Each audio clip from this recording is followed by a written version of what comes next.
So it's been 2 months with the new iPhone 16 Pro, a phone that you'd be forgiven for not really noticing because, much like many of the iPhones that came before it, it's pretty familiar. This was especially true during the first month or so, as it became readily clear that it lacked any major differentiators from a design standpoint and, more importantly, Apple Intelligence.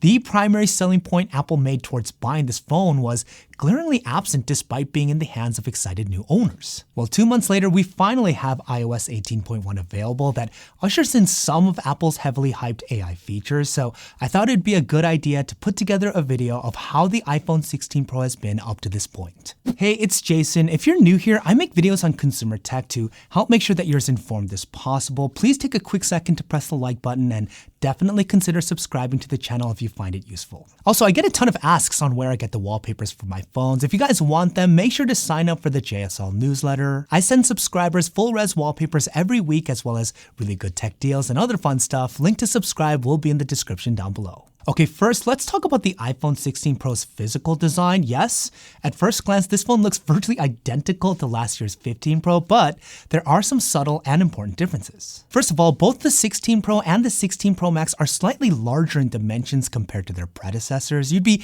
hard-pressed to notice a difference with your eyes, as we're talking about microns here, but 1 month later, I do notice the larger size with my hands. Now, with this minor size increase, you do get slightly larger screens that look really nice. The bezels this year are razor thin, and it makes for an incredibly immersive user experience, especially when watching videos. But this does make the phones a bit harder to handle. Now, this isn't much of an issue on the regular 16 Pro, but trying to navigate the 16 Pro Max one-handed is even more cumbersome than before. Now, to be fair, the Pro Max variants have always been a bit clunky, but if you're wanting the 16 Pro Max, be ready to use two hands as often as possible. And comfort in the hand is particularly more noticeable this year, as Apple added this new camera control button on the side, and 2 months later, I'm just gonna say it, it's not great. Apple added this thing to make accessing the cameras easier, but it's positioned in a way that doesn't exactly inspire confidence when you engage the button one-handed, and it's even more the case when you actually try and use the button to swipe through the camera features. You're also way more likely to get camera shake when using it as a shutter because of its awkward positioning, and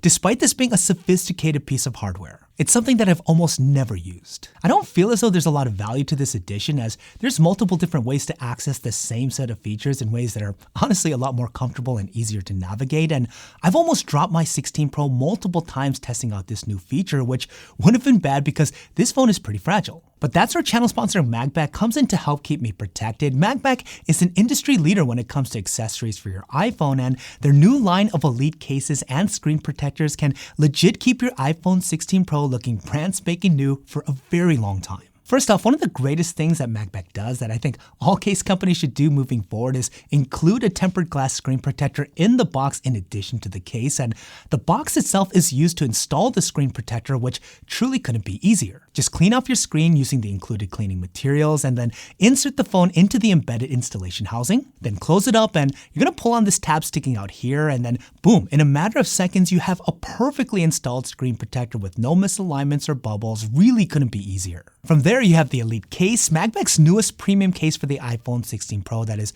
truly unlike any other. It's made out of this soft touch material that adds a ton of grip to the phone while also providing comprehensive drop protection with the full coverage that the case provides. It also comes with a precise cutout for the new camera control button, which is great, a built-in finger loop on the back that doesn't protrude out at all. There's a kickstand next to the camera module that has a little magnet to keep it closed, and there's a USB cover that also acts as a little pillow for your pinky, which is surprisingly comfortable. The case is still MagSafe compatible, and because this is MagBack we're talking about, it takes magnetic connections seriously. In fact, the Elite case has these telescoping magnets that allows you to easily mount your iPhone onto any metal surface, and the connection here is no joke. But what really makes the Elite case yours is the fact that you can easily customize it, as many of the components on this case are swappable. You can swap out the camera housing protection, the buttons, and even the grip on the side to really transform this case into something way more vibrant and uniquely yours. This makes this case so much more enjoyable and a lot more fun. If you guys are interested in learning more about the MagBack Elite case, use the links in the description below to get the most up-to-date pricing, get the class-leading protection and connection capability that you deserve. Check out MagBack today. So before we jump into talking about Apple Intelligence that finally came to this phone, I want to take a brief moment to talk about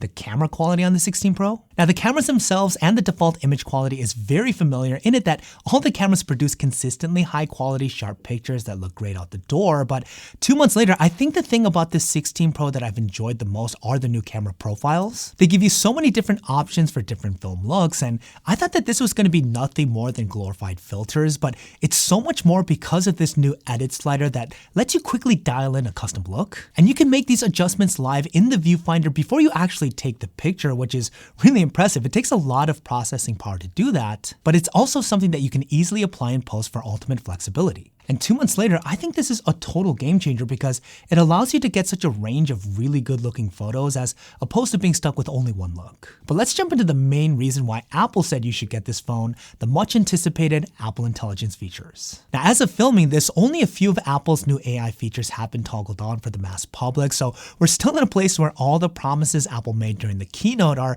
still in a wait and see mode, but here are some of the Apple Intelligence features available today. Okay, the one you're likely going to notice right away if you have Apple Intelligence toggled on are these new summaries iOS provides. Now, I do like the idea of this simple practicality that this AI feature is supposed to provide, but to be honest, the summaries are usually way too vague and they cause more confusion to where you actually have to open it up to get clarity, which to me kind of defeats the purpose of the summary itself. The other AI feature that in a way complements this are the new writing tools. For all iOS apps and many third-party ones where you're inputting text, you can now highlight the text to have Apple's AI review it and rewrite different versions for you based on how you want the text to come off. This isn't exactly groundbreaking stuff as there's many AI writing tools out there that have been available for some time now, but it is nice to have natively on the iPhone. Now, where Apple Intelligence starts to come up short, however, is sadly with Siri, 2 months later, it's still the sad virtual assistant that overpromises and consistently underdelivers. Now, the new animation is nice, and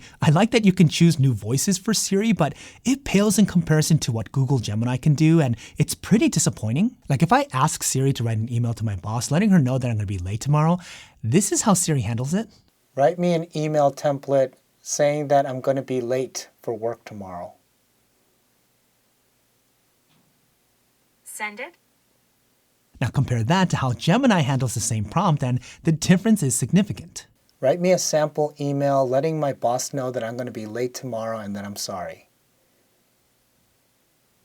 Subject: arriving late tomorrow. Hi, boss's name. I'm writing to let you know that I'm going to be late to work tomorrow, due to brief explanation of reason. Now, it should be noted that the more advanced Apple Intelligence features like ChatGPT integration and Memoji are not yet available. It's coming in a future software update, but generally speaking, Apple's AI features are much like everyone else's first attempt at this.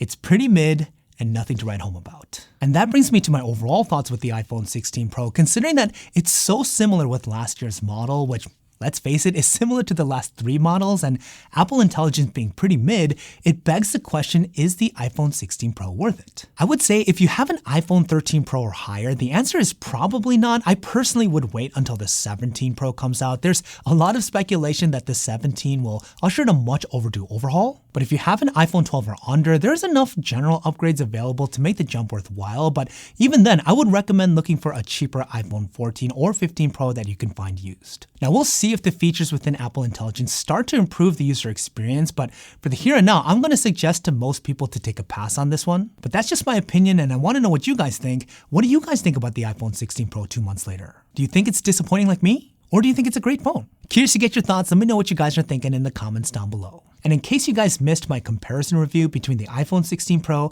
and the Pixel 9 Pro, check it out here. You're not going to want to miss it.